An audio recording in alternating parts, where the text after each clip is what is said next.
اب بچتا ہے ایک ہی اسٹینڈرڈ، اور وہ اسٹینڈرڈ ہے عقل، لاجک، ریزننگ.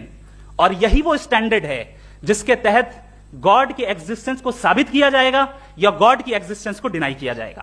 لیکن چونکہ یہ بہت امپورٹنٹ اور سینسٹیو ٹاپک ہے، اس لیے لاجیکل آرگیومنٹ بھی ایسا ہونا چاہیے جو ڈیفینیٹو ہو، انڈیفینیٹو نہ ہو، جو 2 اور 2 4 کی طرح بالکل واضح ہو، جسے لاجیکلی ریجیکٹ کرنا پاسبل نہیں ہو.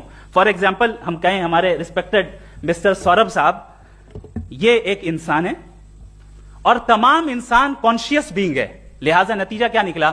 ہمارے سوربھ صاحب بھی کانشیس بینگ ہے. کیا یہ انڈیفینٹ آرگیومنٹ ہے یا ڈیفینٹ آرگیومنٹ ہے؟ یہ ڈیفینٹ آرگیومنٹ ہے.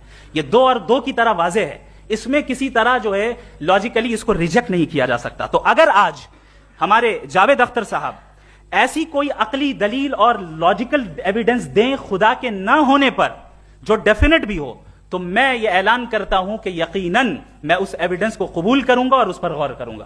لیکن ساتھ میں یہ بھی اعلان کر دیتا ہوں پریڈکشن کے طور پر کہ ایسا کوئی ڈیفینٹ آرگیومنٹ کوئی نہیں پیش کر سکتا. دلیل ہم دیں گے اور ڈیفینیٹو دلیل دیں گے، لاجیکل دلیل دیں گے، ایسی دلیل دیں گے جو انٹائر ایتھیسٹک ورلڈ اسے ریفیوٹ نہیں کر سکتی. چلیں اب ہم ایک ایگزامپل سوچتے ہیں، ایک سینیریو، سمپل سینیریو. تمام آڈینس سے گزارش ہے، ہم اور آپ ایک آئسولیٹڈ آئیلینڈ پر ہیں، ایسا آئیلینڈ جہاں پہ ہم سے پہلے کوئی کبھی نہیں گیا. چلتے چلتے آپ کے سامنے اچانک آپ نے دیکھا ایک پنک کلر کی بال پڑی ہوئی ہے. سب سے پہلا سوال آپ کے ذہن میں کیا آئے گا کہ یہ بال یہاں کیوں آئی، کیسے آئی، یہ پنک کلر کی ہی کیوں ہے؟ کوئی اور کلر بھی ہو سکتا تھا. یہ اسی شیپ میں کیوں ہے؟ کوئی اور شیپ بھی ہو سکتا تھا. نیچرلی آپ اس طرف پہنچیں گے کہ کوئی نہ کوئی ہے جس نے ان اسپیسیفک پراپرٹیز کے ساتھ اس بال کو بنایا ہے اور یہاں پہ رکھا ہے.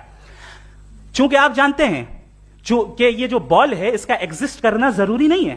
یہ ایگزسٹ کر بھی سکتی تھی، نہیں بھی کر سکتی تھی، اور ایگزسٹ کرنا ہی تھا تو کسی اور فارم میں کرتی، کسی اور کلر میں کرتی.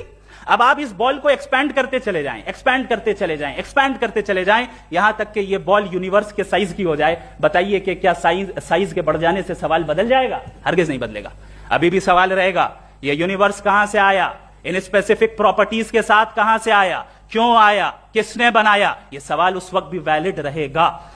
لیکن یہ سوال اگر ہم جناب جاوید اختر صاحب سے کریں تو چونکہ ان کا ورلڈ ویو ایتھیسٹک ہے، اور صرف ان کا نہیں، مطلب جتنے بھی ایتھیسٹ ہیں اور ایتھیسٹک ورلڈ ویو کو رکھنے والے سے اگر آپ یہ سوال کریں کہ یہ یونیورس کہاں سے آیا، تو ان کا جواب یا تو آرگیومنٹ فرام اگنورینس ہوگا یا ڈوگمیٹک ہوگا.